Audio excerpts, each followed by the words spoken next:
women are good at creating economic value. And so to do this for appearances only is the right idea with the wrong manifestation. We have recently got ourselves to a 0% pay gap, and it's taken 2 years because it does cost a lot. The climate gets harder, spending tightens. We're almost entrenching in the old ways, and that's kicking women out of the workplace. And I think what they're missing is the huge economic advantage. I'm Hannah Prevett, Associate Business Editor of The Sunday Times. And I'm Dominic O'Connell, columnist at The Times and business presenter on Times Radio. And this is our new podcast from The Times and The Sunday Times. It's not that new. This is our third episode. We can retire now. We're old hands at it. It's fine. We share the kinds of conversations we're having with people in business every week with you, our listeners and viewers. Yeah, we pick apart one big business story with guests brought to you from the front line. This is The Business. And our business today is how to close the gender pay gap. And a little bit later, we'll have two guests here with us on the podcast. Edwina Dunn, who is best known, of course, as being the pioneer of the Tesco club cards and all of the loyalty programs that have come since. She's also author of When She's in the Room, and she's now running the female lead. And Heather Blundell, who's chief executive of the PR firm Grayling. She represents clients as diverse as Birmingham City Football Club, Visa, the payments company, all the way through to Grindr, the dating app. And what's really interesting about Heather is in her 2 years in the role as chief executive there, since then she's managed to close the gender pay gaps. They actually have a 0% pay gap at Grayling, which is very impressive indeed. But why don't we start with a bit of history, Dom? Well, it is the 50-year history of the Equal Pay Act. Actually, falls in December, but it really started 7 years before that. In 1968, there was a famous strike at the Dagenham Works, the Ford Dagenham Works, where the sewing machinists went on strike because they were paid 15% less than their male counterparts. They sewed the seats and the interiors for the cars. 3-week strike. Barbara Castle got involved. Absolutely formidable, pioneering female politician, and it was solved. And then there was a piece of legislation, and it was actually passed in 1970, but companies were given 5 years to get their act together. And in essence, if you go back and look at the act says equal pay for equal work. So we've had that for 50 years, yet there is still a gender pay gap in this country. And interestingly, lots of the entrepreneurs that I've interviewed for How I Made It in the Sunday Times, many of the female entrepreneurs I've interviewed for that, cite Barbara Castle as one of their inspirations. If you go back and look on YouTube at clips of Barbara Castle and, it must be said, other politicians of the time, their erudition, their wit, the clarity of thought and the ability to argue, they do make today's politicians look a bit second rate, really. So just explain to us a bit then about the numbers that we track today. Well, there are two big sources of data on the gender pay gap. The ONS, the Office for National Statistics, does a big survey every year, the annual survey of hours and earnings, and that's where most of the pay gap data for the whole workforce comes from. And it shows that there's a 7% difference, men earning more per hour than women for full-time employees, and a 13% difference if you take the whole workforce into account. And there's a survey of 300,000 people. There are lots of very interesting little nuggets out of it. You can go down into individual professions and see, for example, you wouldn't be surprised to learn that there's a very big pay gap in skilled technical professions like electricians, bricklayers, plumbers, that kind of thing, where men earn a lot more than women. But in the age group numbers are quite interesting. Between 18 and 21, the pay gap is negative. Women earn more than men. If you go to the other end, 60 and above, it's really positive. It's well over 14% for older people. So there's lots of interesting bits you can draw from that number, but it's a survey-based piece of data from the ONS. And that's focusing on the individuals, isn't it? That's a survey of individuals, so it gives you a picture of a rounded picture of the whole UK workforce. But there's another set of data which is specific to companies. That's company reporting. What do companies have to report, and what companies have to report? There was the reporting rules that came in 2017. So companies with more than 250 employees have to report their gender pay gap overall, so the median pay gap, but they also have to drill down into it by bands, by salary bands, if you like. So that comes to this point about seniority within the organisation. And the results really were shocking. So initially they found that 78% of companies reported a pay gap. And in some companies, the median pay gap was as much as 40 or 50%. So pretty astonishing. And I think what that goes to show is that it's not just isolated cases, but this really is a systemic problem that's occurred over many years and is taking some time to unravel. And the problem with those numbers, of course, is that it only catches the larger companies, isn't it? 250 employees or more, unless you choose to report anyway. So there's vast swathes of the workforce, or employers anyway, that are not reporting anything about the different rates of pay between men and women in their company. That's right. And some of these companies, particularly kind of micro businesses, I guess, they probably don't even have things like HR departments, right? So they don't have the mechanisms even in place to be able to measure such data. But as you say, if you don't measure it, then there's no way of knowing if you've got a problem, and if you've got a problem, how you should go about fixing it. No, exactly. Just going back to that company reporting thing, because I always think when I see, okay, this company's got a large gender pay gap, what should I judge on the back of that? Because it's quite a blunt measure, isn't it? Should I just think, okay, so they pay senior people more, probably, so they have more men in the senior levels of their company? Is that a safe deduction to make?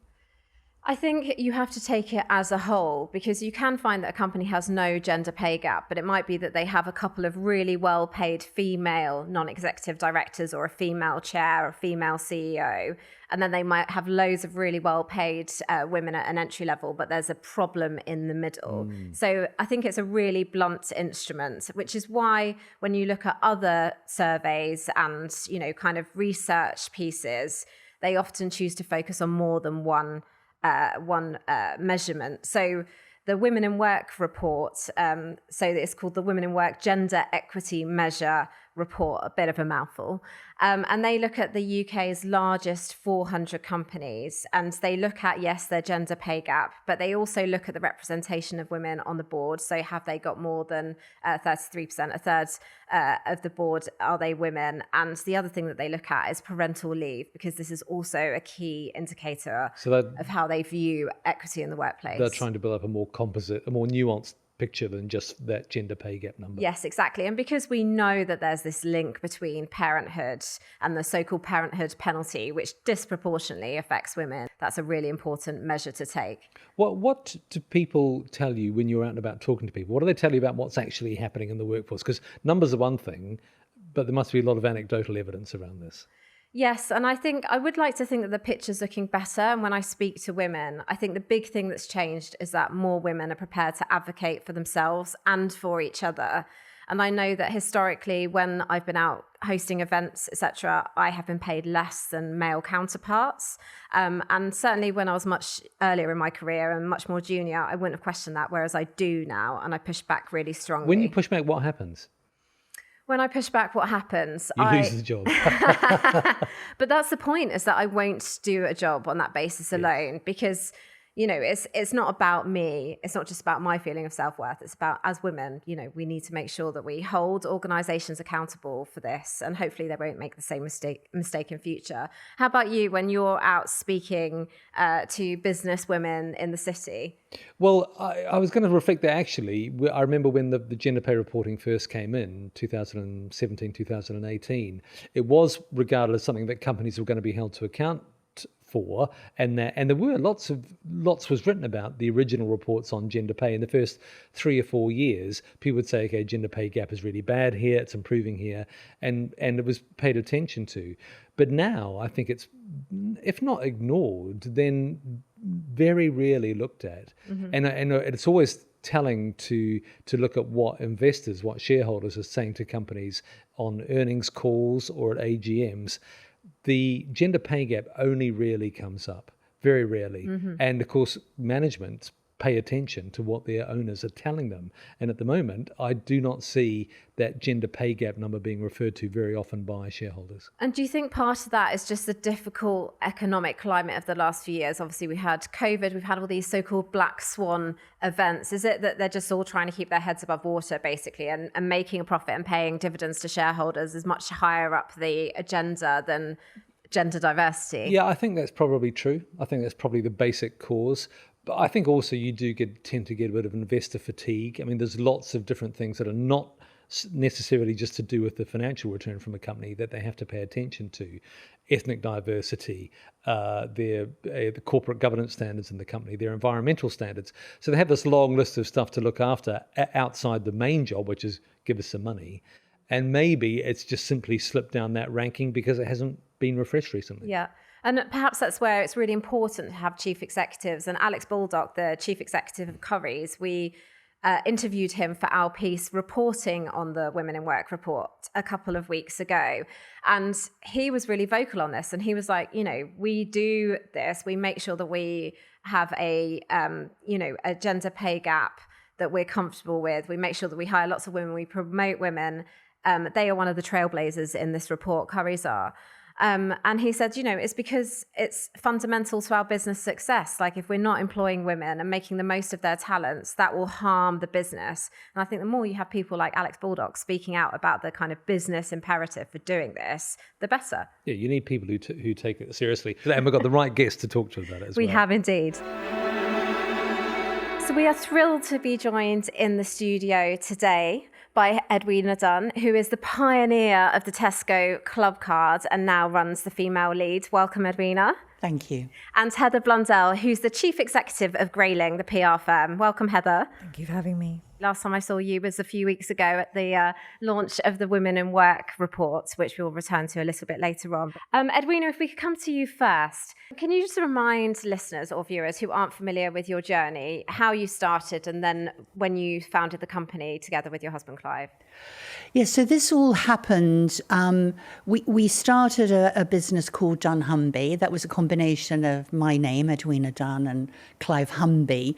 Nothing magical happened for the first few years, but in 1995, Tesco knocked at our door and said, we have this big data. And it was just a sample of their stores. And they said, we'd like to understand what's happening. And so we had this marvellous, exciting moment of actually revealing what happened when you rewarded customers. And that was the birthplace of Tesco Club Card. And of course, all of the loyalty cards that have come since, yeah. Yeah, it was an amazing moment. In 1995, we went from 0 to every store across the UK. And, the results were phenomenal. And you can make a pretty good argument. That's one of the reasons why Tesco is now, the 800-pound gorilla of the grocery market, isn't it? 27% market share.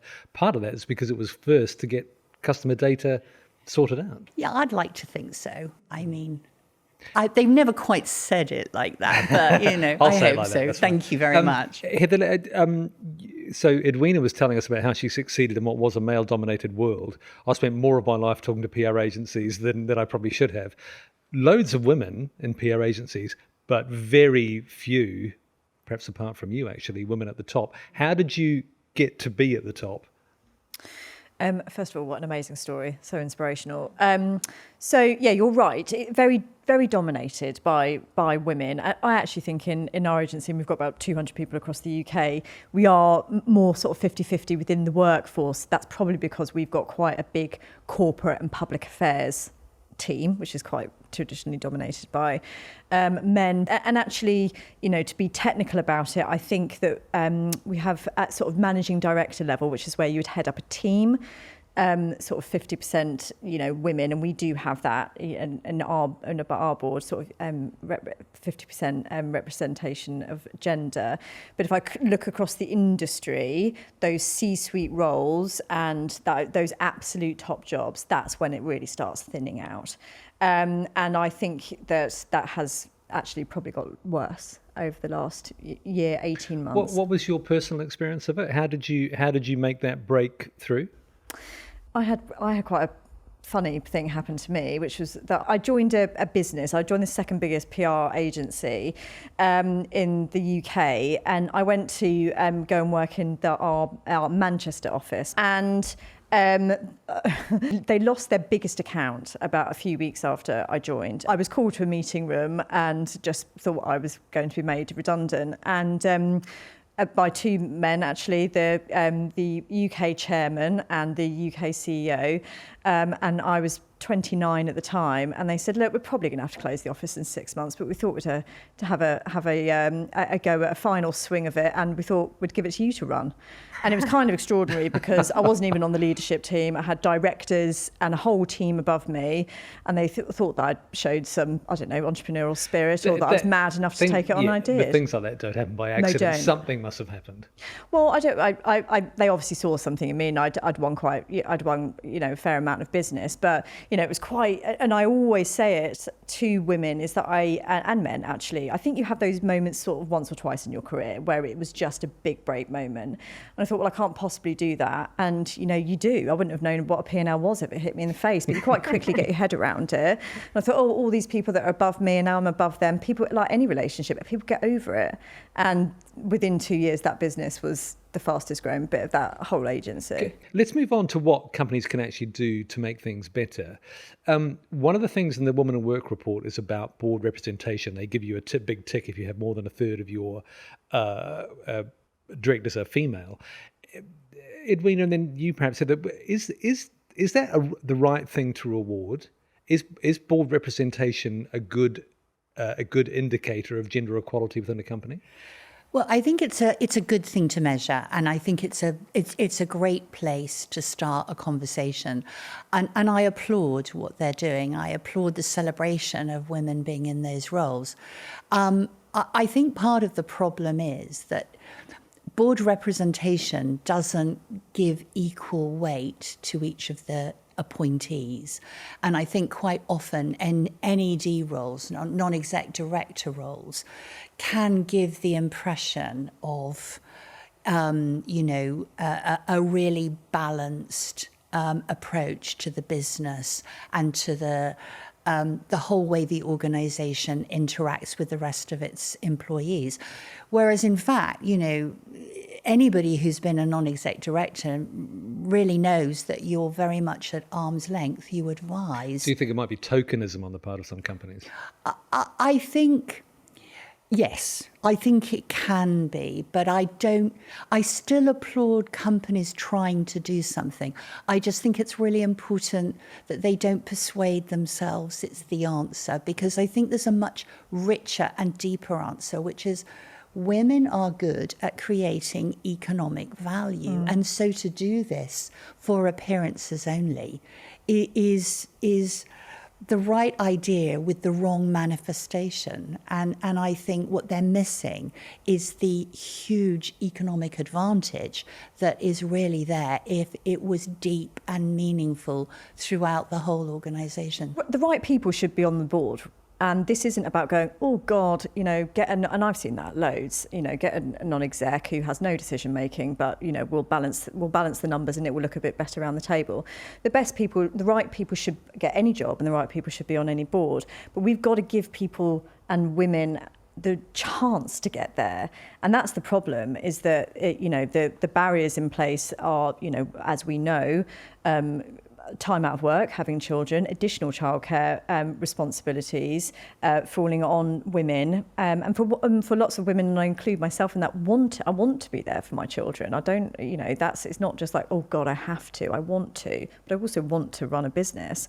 And then, a fascinating time in later life of, additional caring responsibilities of elderly parents and, women going through menopause. And I think that was one of the key findings of the Women in Work report as well, wasn't it? That the companies that had more, flexible working or hybrid working had a lower pay gap and, more women in senior roles. And that's obviously not by accident, is it? No. And therefore bigger returns. That Bloomberg report also reports 5% bigger returns on when you have 0% gender pay and representation at a C-suite level. And I wonder if we're in danger, progress has clearly stalled here. And if there's an alignment with kind of rolling back on some of the flexible working practices that we saw become, very widespread during the pandemic. And then we've had this march back to the office led by people like JP Morgan boss Jamie Dimon, but there are many others. If that's actually going to negatively impact kind of gender equality in the workplace. No, it kind of gives off that image that we're all still dossing about in our bedrooms, dialing into the occasional Teams meetings with our cameras off. I mean, that's not what we're talking about. I firmly believe I need my workforce in the office. I don't need them in 5 days a week, but I really do need them in the office. And I think it helps creativity, clients, you learn through osmosis, you connect better. I'm a firm believer in it. But, do I need them in for 10 hours a day? No. As you said, do I need them in for, at 8 o'clock in the morning? Sometimes I need them logging on from home, and I'm very happy for the workforce to log on at home to do media monitoring reports, get a later train in to save yourself a bit of money. And, yesterday I left the office at 4 p.m. because I had a 7-year-old football match to watch, which was quite bleak, to be honest with you. But, and then I logged on from 7 to 11 at night because my job is intense and we can't take away from that. This isn't women saying I don't want to work as hard as men. I just might need to work slightly differently. I also think, there is this, we talk about the parenting penalty. I also think there can be a loyalty penalty. And everyone knows the fastest way to increase your salary is to bounce around from different agencies and different jobs. If you do actually end up working for an agency that is quite flexible and does, treat people well and women well and give them that, afford them that flexibility, they often stay, which can actually sometimes limit what they get paid. So, we're in a really difficult position there because we always have to reward loyalty as well as so I think there are a host of reasons. So companies are aware of the issue, right, thanks to reports like the Women in Work report. Why aren't they doing more about it, and why do you think progress has stalled, Edwina? Well, I think the idea of whose problem is this, I think we often look to businesses to create new approaches. And I think businesses can be incredibly innovative and lead the way on how to change something. But, at the end of the day, one of the biggest problems is the cost of childcare that we have as a society, particularly in the UK at the moment. And the climate gets harder, spending tightens, we're almost entrenching in the old ways. And that's kicking women out of the workplace or pushing them into part-time work, which means ultimately when they live longer, which women do, and get older, they are going to have not enough in their pension pots. And that is making the financial services industry very, very nervous right now. So there is a big problem happening and we're not solving it. Mm-hmm. And the childcare, the expense of childcare is a really big issue. And as somebody who's recently put both their children through nursery, and the cost of that dwarfed my mortgage. Yes. I totally hear that. But it's not just about childcare, is it? And we heard from the Chancellor, Rachel Reeves, at the launch of the Women in Work report. And she seemed to be saying, when she was asked about fixing the gender pay gap, she kept saying, well, I'm doing all these things around childcare. We're doing breakfast clubs, we're subsidising childcare much earlier in a child's life. But are there more levers that the government can pull, do you think, Heather?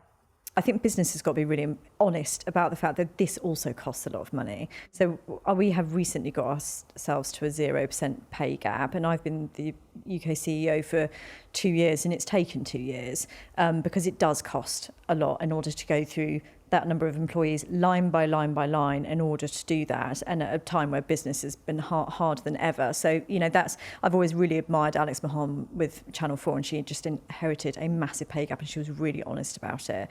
And these things can't be done overnight. Can you just tell us some of the steps that you went through to do that? Yeah, it's quite boring process, but like we promote and review people's pay quarterly. So within the agency, every quarter there is an opportunity for people to progress within the business. And we have just over 200 employees. I mean, it is an entire day of, heads of team coming in, making their case for employees, and then us going through line by line and checking that the people we are promoting, we are paying them the same into those new roles, and that's the people who are already in those roles, that's not throwing the whole thing off kilter. So, it is a painstaking process, but actually, and involved in some cases, us having meetings with certain people within the business saying, we're going to increase your pay, and, and being transparent about why that was. And, surprise, surprise, those were women who had time out of the business and have been overlooked as a result. So I think it does, it requires investment, and it requires, painstaking rigour that you have to have your finance and HR teams as part of that process. And did you have in the back of your mind when you were going through that process on that day, the gender pay gap? Was that part of the rationale? I just feel very passionate about it, that I wanted us to get to that point, because I think that, to be able to stand up in front of your company and say we have a 0% pay gap and there's 50% representation on the board, and, it's not easy and it's a bit messy, but we've got there, that installs, I hope, trust within the business that we are going to do the right thing. Edwina, did you ever manage any of your companies along those lines to try and make sure you paid people the same way and made that one of the things you actually prioritised, along with making more money and getting more clients? Absolutely. And actually, I was just thinking about it as you were talking, and I hear so much about how difficult it is for technology companies to hire to find the right STEM people. subjects experts, and women are not joining these cohorts very enthusiastically or often. I mean, we were nearly 2,000 people in the company, and we were 50% female. And I was really, really proud of that. And I think a lot of it was the fact that, Clive and I ran the business hand in hand. He was the R&D lead, I was the CEO. And there was someone that people could relate to. I remember promoting many women to be leaders of markets and running, partnering retail businesses that were multi-billion-dollar businesses. So I think you can create it if you want to, and if you really honestly believe in it. And I think the rest is just bias. You have to be very intentional about it, don't you? And I know in the report, they make the link that women, if you have women in the C-suite, they're often likely to be in chief people officer type roles rather than necessarily chief executive roles, which you've both been in. So how do we go about closing that gap as well? Is it about getting more women into CFO, chief finance officer roles and chief executive roles rather than those, the roles that they have historically occupied in executive teams?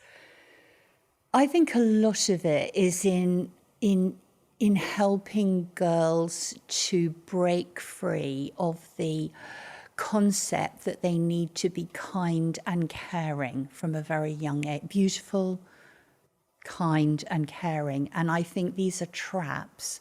Of course, all women want to be beautiful, kind and caring. But when you run a business, you have to be resilient and tough too. And I think those words are not often used with our daughters. Again, you're talking about a societal thing here, aren't you? You're talking about education from early years. It's not really a hiring decision for a 35-year-old to be a head of finance. You're talking about what happens from when they go to school, earlier even. Absolutely. Or even how we talk to young girls. Yeah. I always catch myself because I think, oh, you look so pretty, and then I go, oh, and strong and independent and smart, because that's how we... And what we must recognise is this new generation coming through, which is, these are going to be the leaders of the future. They are quite often saying now, I choose not to be so wrapped up in a business, in the job that I do. I want more. And so we have to listen to that, because unless we design with that in mind, unless we can create the excitement and the joy that can go with business, because I had a lot of joy from my business, and I think joy is often missing with the dutiful this and this and this that has to be delivered now. So I think if we can put energy and joy and fulfillment back into some of these businesses, and a belief that you can do anything that you want to, then we're just not going to deliver for this next generation. I do hope and believe it will get better, but I also do think that we do need to be honest about that it is hard, and to be honest about the fact that, you know, we spoke quite recently about not hiding away sort of slightly messier situations in your life. And, you know, I think I have done that for several years, and I'm a lot more open about it now, because I think I need to be, in order to, otherwise other, you know, women might look and think, well, you know, she can do it, but I could never do it. Like, no, it's not. It's hard, and I make mistakes all the time. So do you think we need to consider the fact that we're all sat around this table as somewhat, you know, kind of privileged? We're white, we are working in these very, you know, kind of industries that are dominated by middle class people. Because the conversation about diversity is much broader than that, isn't it? Yeah. Heather.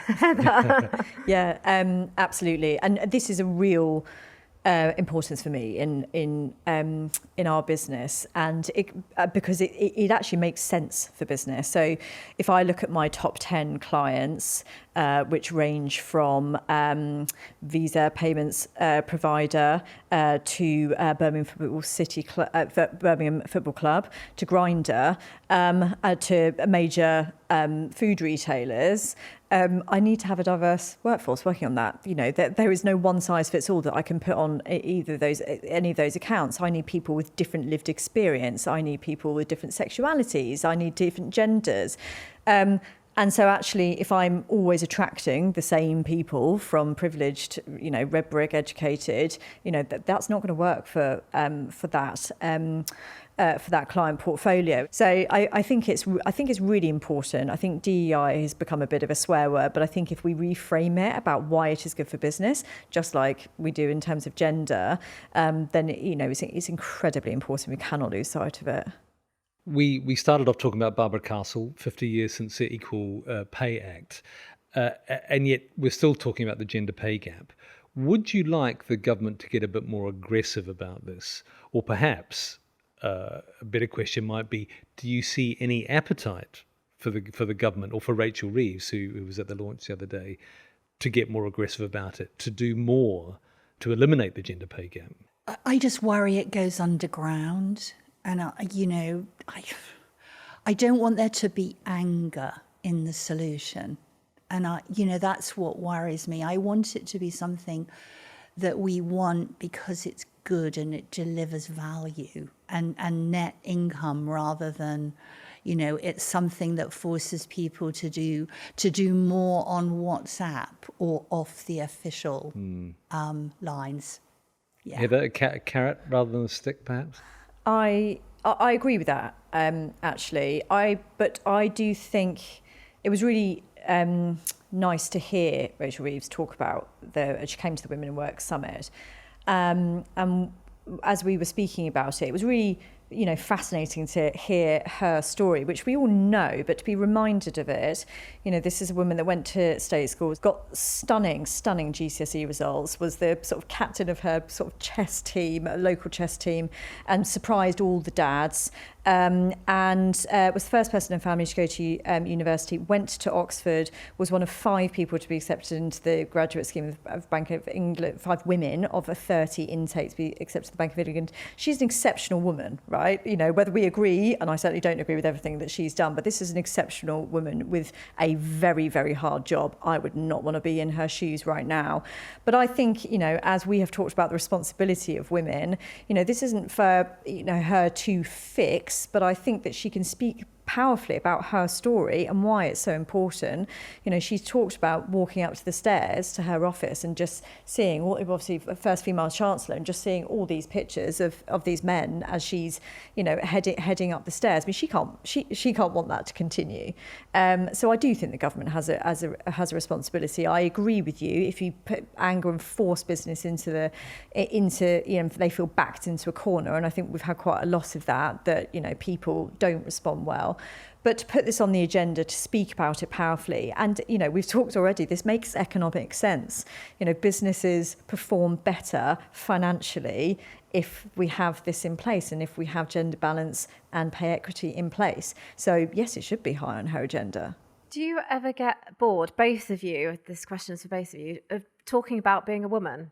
That, you know, I speak to other CEOs, and we speak to CEOs all the time in the paper who are like, I'm just a CEO doing a great job. I just want that to be reflected. It's irrelevant whether I'm a man or a woman. And again, the same in kind of racial diversity terms too. Or do you think it's important to talk about, you know, your gender diversity and how you got there, and, you know, kind of role model that behaviour? To both of you, perhaps Edwina first.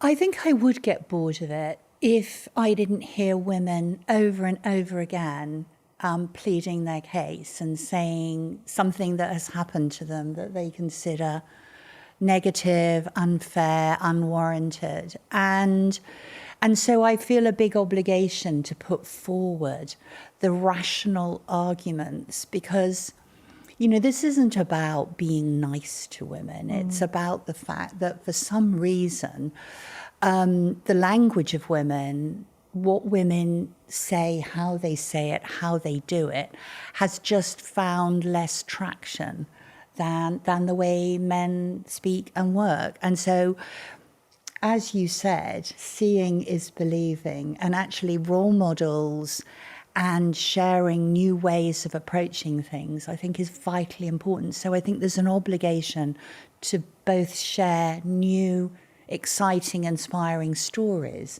but also to share the facts of why women doing a whole variety of roles, not just fashion and beauty, but a whole variety of roles, can create, you know, real commercial strength and advantage. Mm-hmm.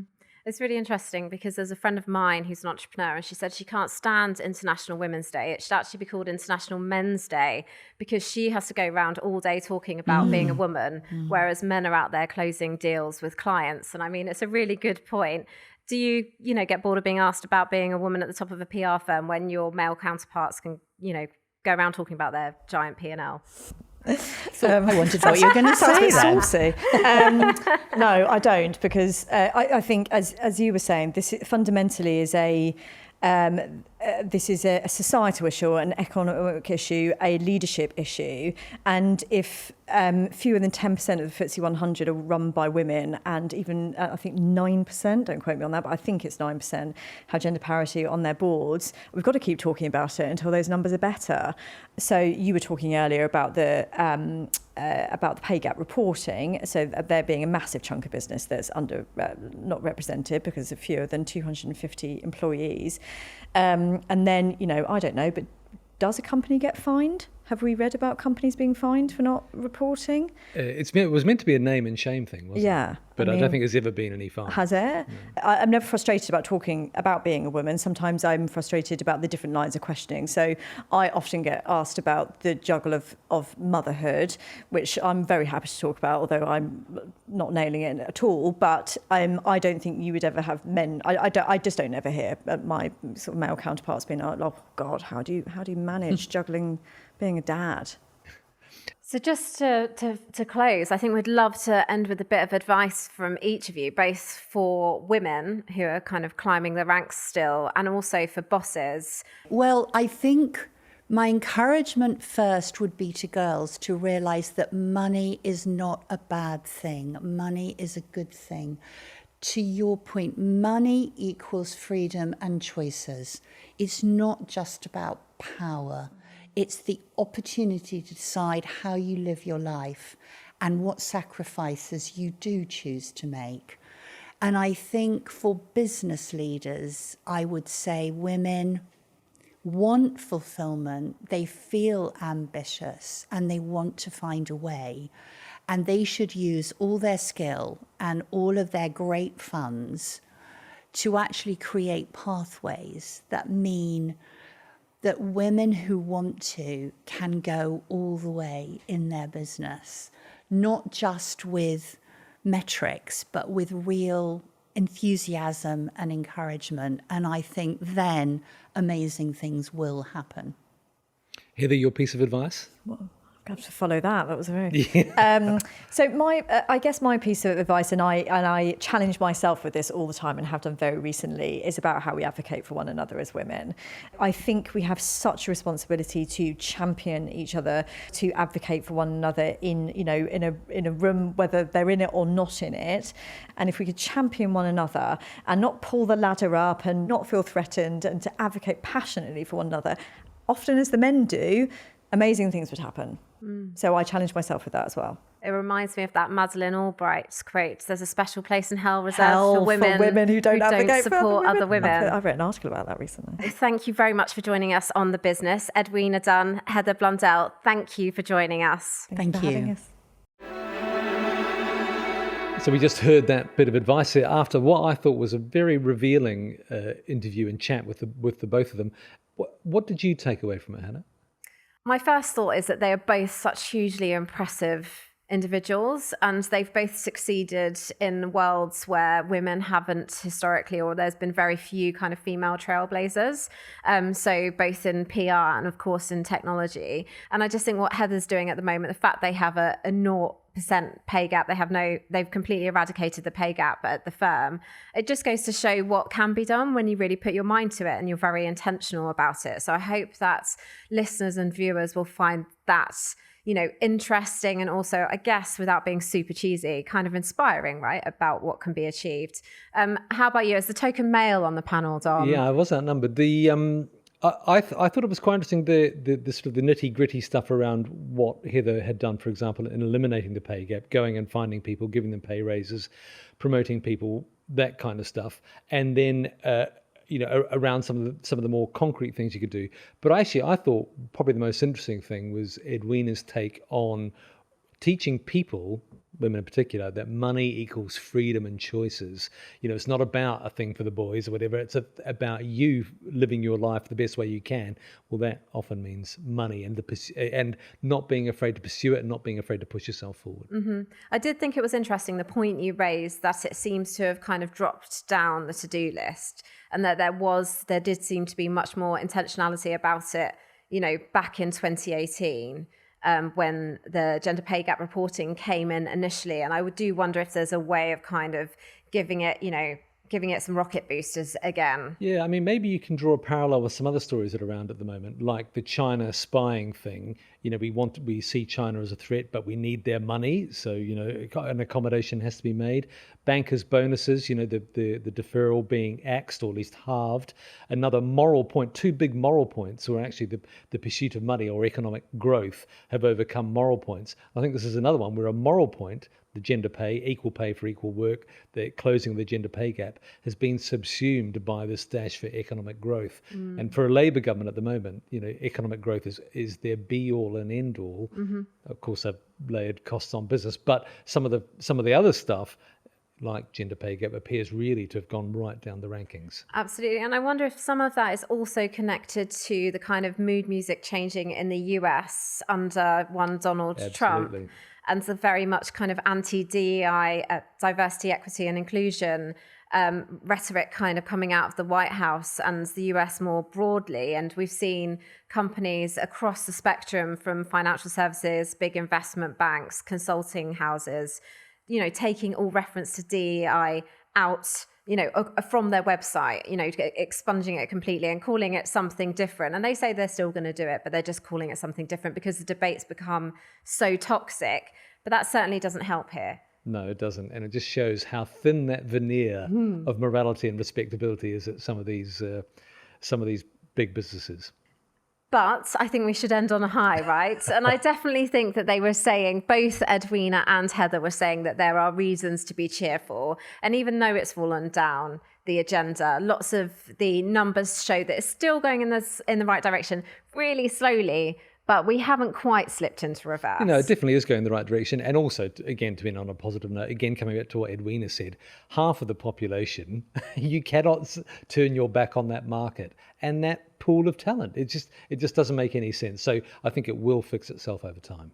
I'm Dominic O'Connell. I'm Hannah Prevett. And this is The Business. Please get in touch. Let us know what you think of the show. You can email us at thebusiness@thetimes.com.